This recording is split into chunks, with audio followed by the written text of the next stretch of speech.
Today, Destiny's seasonal quests are a real drag, but what else is new? This is CheckPoint.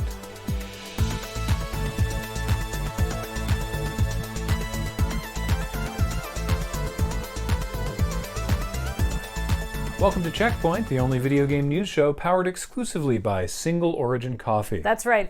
All beans were harvested in the upper left cupboard region of my kitchen. The nose on this one is so fruity. Yes, that's because of the proximity to the tinned pineapple.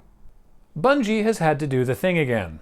The latest monthly activity rolled out in Destiny 2, a community event where the entire player base has to work together, lasted 36 hours before Bungie massively nerfed the requirements to appease an irritated fanbase.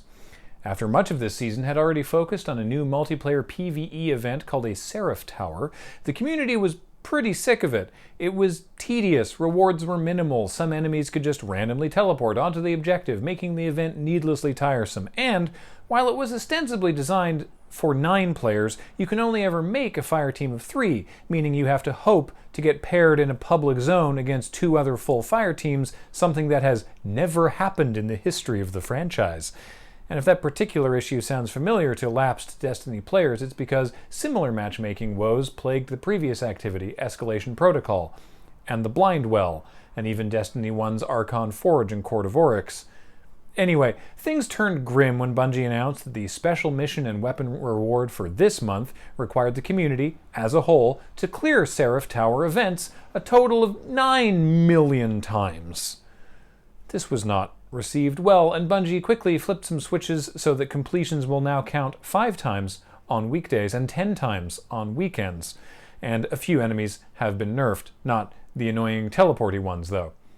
But for people in the community who don't want to run this event at all, because they're sick of it, that's not enough, especially when an ornament for this weapon is scheduled to be added to the Destiny 2 microtransaction marketplace in 5 days.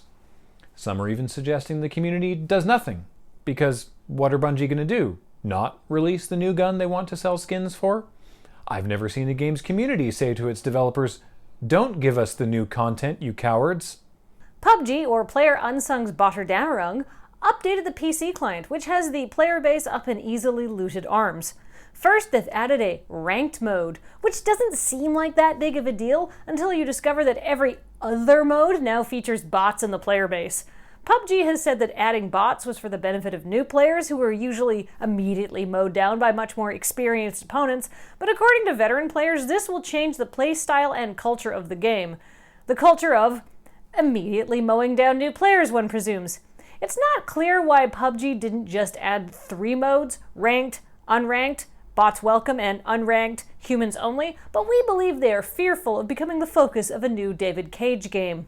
Second, the M416 has had a weapon balance glow up. It now does 40 base damage with a muzzle velocity of 780 meters per second, and the damage curve is now 50 meters to 350 meters. You'll know that I didn't provide the original specs for this gun, because if that matters to you, you're not watching CheckPoint, you're busy writing toothless threats to PUBG's social media manager on Twitter. And hey, don't do that! Do you remember the Culling, developed by Xaviant? It was alright, and it was one of the first Battle Royale games. Xaviant sure remembers they made one of the first Battle Royale games, even if most other people forgot. That's why they released the Culling 2, which was such a garbage pile of hastily cobbled together assets that they pulled the game after a couple of weeks and refunded everyone's money. So now they're back with a third kick at the can, the Culling Origins, and it comes with a new pay-per-match system to try and actually make some money this time. First, you buy the game for $6. For that $6 purchase, you get 1 free match a day, and after that, you gotta pay again. You can buy 3 match tokens for $1, 10 tokens for $3, or go for the $5 best value bundle of 20 tokens. But what if you're really loving the game? Well, you can also buy an unlimited 1-week pass for $2, or just subscribe for a whole month of the Culling Origins by paying $6. I repeat, after you've already bought the game. Is this Xaviant's marketing strategy? Make a pricing structure so utterly bizarre that we can't help but talk about it because no matter how many times we read it, we're sure we're getting something backwards? Congratulations then, I guess. This free advertisement will cost you the dollar equivalent of 3,400 match tokens or 1,700 months. I think. Hey Animal Crossing fans, let's talk about the Void. No, not the existential place where all your free time has gone. Let's talk about the very real place where your villagers go after they leave your island paradise. Here's how it works. A villager leaves your island, and so they disappear from sight and their home is vacated, but their presence, for lack of a better word, hangs around in the background. Said villager has entered the Void. Now, a few days later, you invite a friend over to visit your island and water your flowers. Your friend has a free spot on their island. When your friend returns, they will discover soon after that your departed villager is now moving into their island. Your villager has come back from the Void. Can anything be done? No one is certain. The Void is inescapable, and all who fall into it are equally likely to be dragged along to a new home. If a villager has left your islands, their presence, their spirit, may linger on long after departure. So warn your friends, tell them of the Void, or all may be lost. I wonder if this is why I got Sylvia on my island, even though I already had an Uchi villager, because somebody else had just kicked her off their island. Wait, is that why I got Sylvia too? Is the Void just 80% Sylvia by volume? Well, God willing, it'll be 85% by this weekend. Move!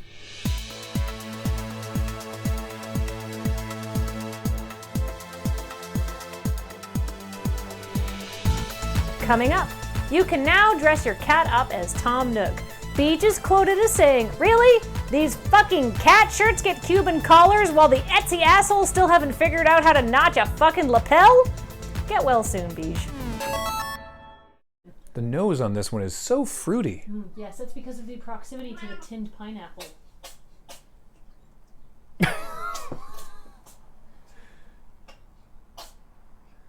You have many sneezes, Our cat just sneezed like 7 times.